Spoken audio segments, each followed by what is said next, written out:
எல்லோருக்கும் வணக்கம். என் லைஃப்பில் இந்த மாதிரி ஒரு பெயின்ஃபுல்லான ஒரு சுச்சுவேஷனை நான் ஃபேஸ் பண்ணதே கிடையாது. மனசு முழுக்க வலி மட்டும்தான். இந்த சுற்றுப்பயணத்தில் என்னென்ன மக்கள் பார்க்க வராங்க, அதுக்கு ஒரே ஒரு காரணம் தான், அவங்க என் மேலே வச்சிருக்கிற அன்பும் பாசம். அந்த அன்புக்கும் பாசத்துக்கும் நான் எப்பவும் கடமைப்பட்டிருக்கிறேன்.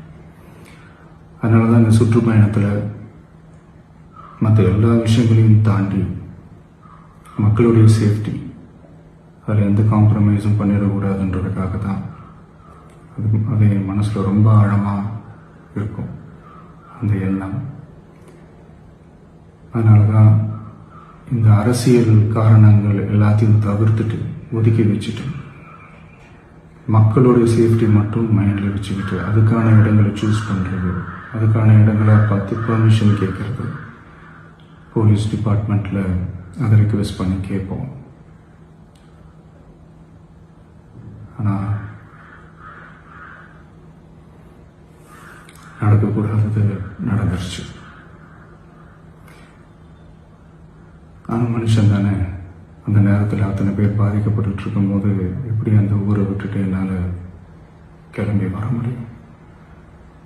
நான் திரும்ப அங்கே போகணும்னு இருந்துச்சுன்னா அதை ஒரு காரணம் காட்டி அங்கே வேறு சில பதட்டமான சுச்சுவேஷன்ஸ், வேறு சில அசம்பாவிதங்கள் அந்த மாதிரி எதுவும் நடந்துடக்கூடாதுன்றதுக்காக தான் நான் அவாய்ட் பண்ணேன்.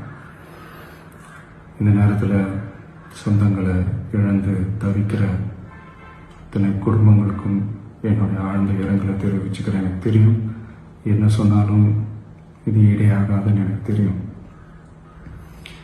ஹாஸ்பிட்டலில் ட்ரீட் பண்ணிகிட்ருக்கிற எல்லாருமே சீக்கிரமாக க்யூர் ஆகி வரணுன்றதை இந்த நேரத்தில் நான் வேண்டிக்கிறேன். கூடிய சீக்கிரமே உங்கள் எல்லாரையும் நான் சந்திக்கிறேன். இந்த நேரத்தில் எங்களுடைய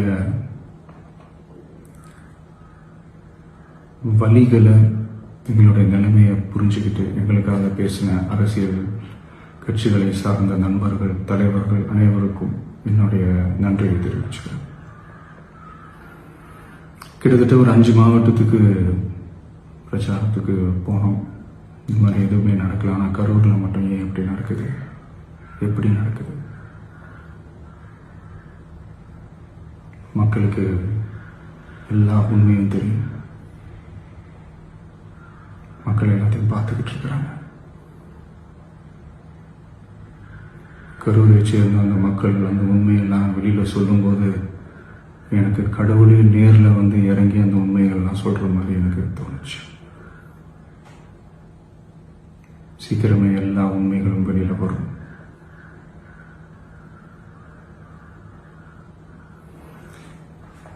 எங்களுக்கு தரப்பட்ட இடத்துல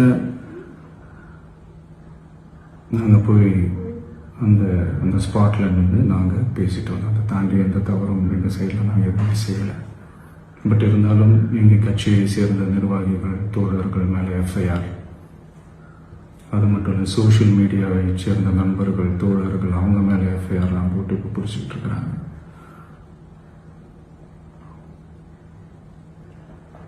சிஎம் சார், உங்களுக்கு ஏதாவது இந்த பழி வாங்கணும் அப்படின்ற எண்ணம் ஏதாவது இருந்துச்சுன்னா என்ன வேணாலும் பண்ணுங்க.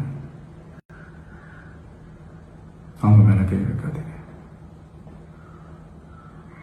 நான் ஒன்று வீட்டில் இருப்பேன், இல்லை நான் ஆஃபீஸில் இருப்பேன். என்ன வேணாலும் செய்யுங்க. நண்பர்களே, தோழர்களே, நம்மளோட அரசியல் பயணம் இன்னும் ஸ்ட்ராங்கராக, இன்னும் தைரியத்தோட கண்டினியூ ஆகும்.